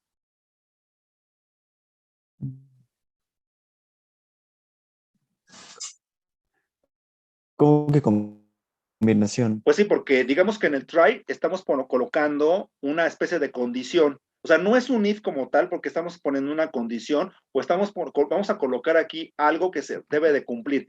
En este caso, en los paréntesis, vamos a asignarle el archivo que estamos leyendo. Acuérdense que en Java todos los archivos y la lectura de los archivos de texto se trabajan como flujos de entrada y flujos de salida. Acuérdense que para eso trabajamos con las clases input stream y output stream, ¿ok? Entonces, todo es flujos. O sea, acuérdense que aquí los archivos todos son flujos. Dependiendo de la dirección, sería el flujo de entrada y flujo de salida. Y en la lectura del archivo, también el archivo existe, que en este caso es el archivo de propiedades, y entonces lo que tenemos que hacer es crear un archivo de tipo de flujo, ¿ok? Eso ya lo hicimos con la serialización. Entonces, para que me entiendan, de una vez les digo el código ahí en los paréntesis y ya con esto seguramente ya quedará más claro. Vas a colocar dentro de los paréntesis input stream, la clase input stream, espacio, lo que vamos a hacer es instanciar un objeto de tipo input stream. Input stream espacio, si quieres ponerle is, igual, new, file, input stream. El constructor de la clase file input stream. Y adentro de los constructores de file input stream, el tipo, nuestro archivo tipo file. Ah, ok. Que en este caso es el que tenemos arriba, que se llama archivo, exactamente. Ese es, digamos, como la especie de condición. O sea, no es una condición a evaluar como la del if, por eso les decía, es como una especie de if, pero es lo que va a intentar hacer haciendo esta asignación, este instanciamiento, y teniendo esa como condición, o sea, fuerza tiene que tener este objeto de tipo input stream para poder hacer el try. ¿Sí queda claro? Entonces es como, por eso les decía, alguna especie como de combinación. Bueno, una vez que ya tenemos eso, vamos a crear un objeto de tipo properties.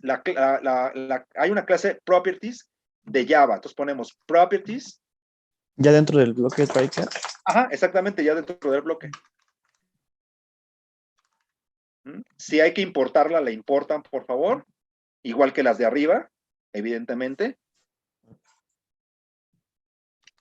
Properties, espacio P, si quieres ponerle a tu objeto, igual a new, y el constructor de properties. Ajá. El vacío. Punto y coma, enter.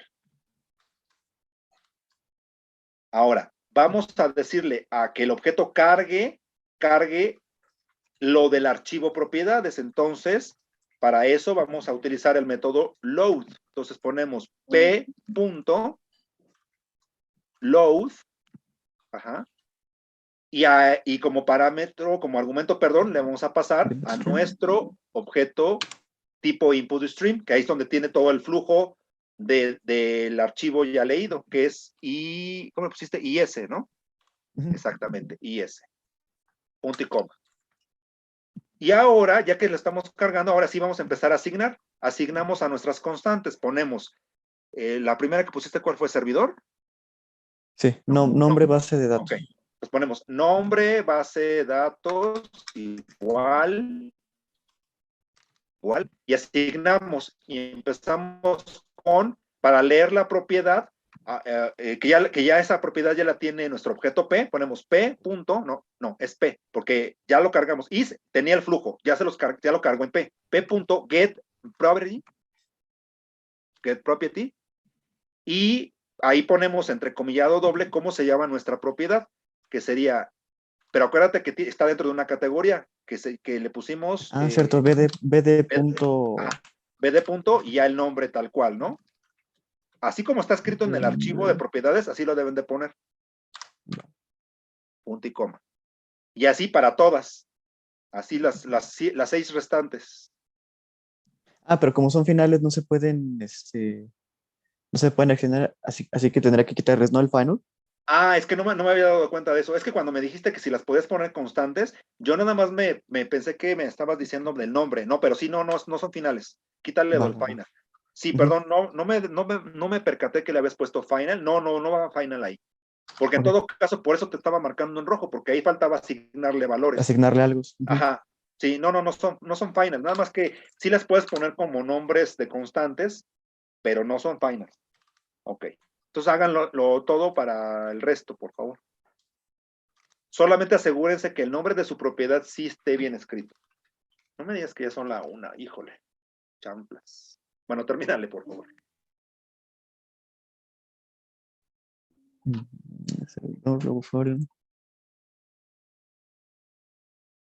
Quiero proponer, tengo 2 opciones para ustedes. La primera opción es, pues obviamente ya no terminamos el ejercicio. El martes tengo programado su examen. Entonces, es la primera hora que tendríamos del martes es para terminar el ejercicio y hacen el examen. Esa es una opción. ¿Ok? La segunda opción es, esta opción implica que evidentemente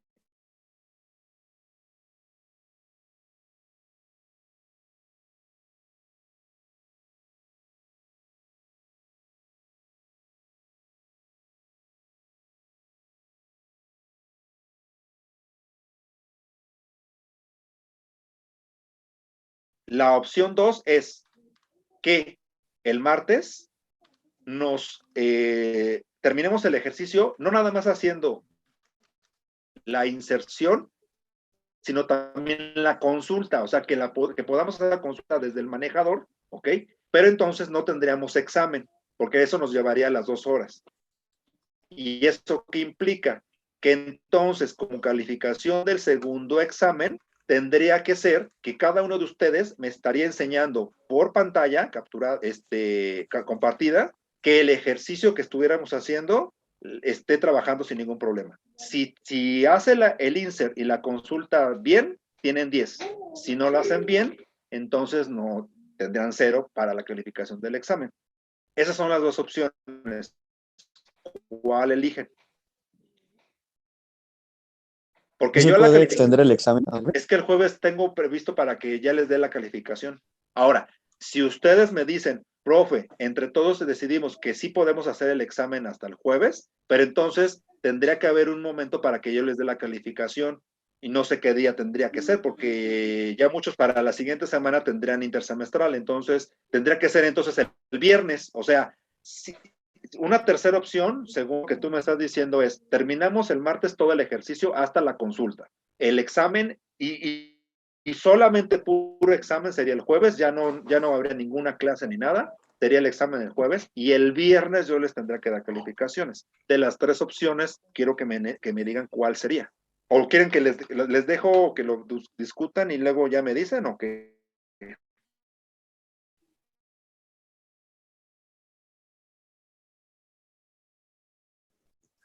Profe, lo podemos dividir. ¿Tú Sí, como la otra vez? sí, está bien. Ok, sí, porfa, ¿no? Entonces, recapitulando, ahorita hasta aquí la vamos a dejar porque la verdad es que todavía falta algunas cosas, pero por lo menos que ya tengamos la lectura de las propiedades, o sea, me quedo satisfecho.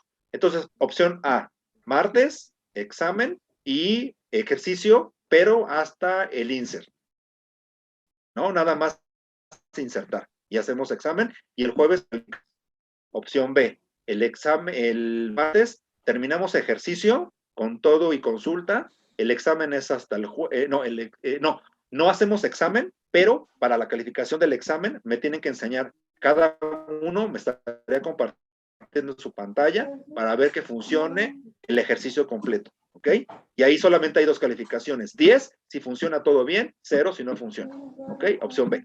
Opción C, el martes terminamos el ejercicio con la inserción y consulta, el jueves hacen el examen y doy calificaciones el viernes. El viernes tendría que ser a la hora de, pues a la hora de clase, a las 11. A menos de que ustedes me digan todos, o sea, yo no puedo en la tarde, tendría que ser forzosamente o a las 9 o a las 11, ¿no? Del viernes para dar calificaciones.